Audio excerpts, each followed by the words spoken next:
مچھلیاں ناراض نہ ہو جائیں۔ فائز کو پانی سے کھیلنا بہت اچھا لگتا تھا۔ گرمی میں وہ دن میں 2 بار نہاتا، پانی سے خوب کھیلتا۔ شام کو وہ گھاس پر پائپ سے پانی ڈالتا۔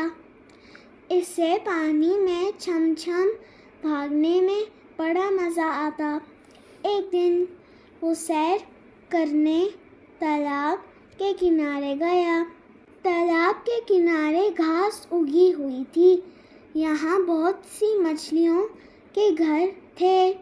اچانک ایک مچھلی تالاب سے ابھری اور بولی، فائز، میں تم سے ناراض ہوں، تم ہمارا خیال نہیں کرتے۔ فائز نے پوچھا، تم کون ہو اور مجھ سے کیوں ناراض ہو؟ مچھلی بولی، میں مچھلیوں کی سردار ہوں، میں نہیں، ساری مچھلیاں تم سے ناراض ہیں۔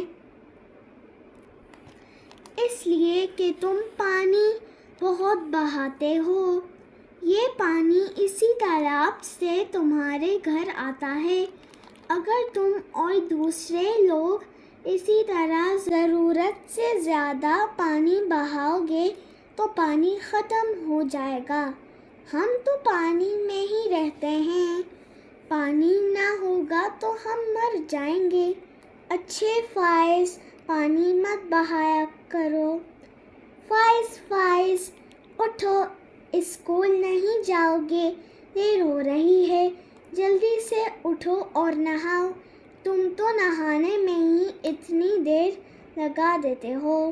امی نے فائز کو جگایا۔ فائز جلدی سے اٹھ بیٹھا اور امی سے کہا، امی، میں آج نہانے میں دیر نہیں لگاؤں گا، اب پانی کو بلا ضرورت نہیں بہاؤں گا، ورنہ مچھلیاں مجھ سے ناراض ہو جائیں گی۔ اس کی یہ بات سن کر امی خوش ہو گئیں۔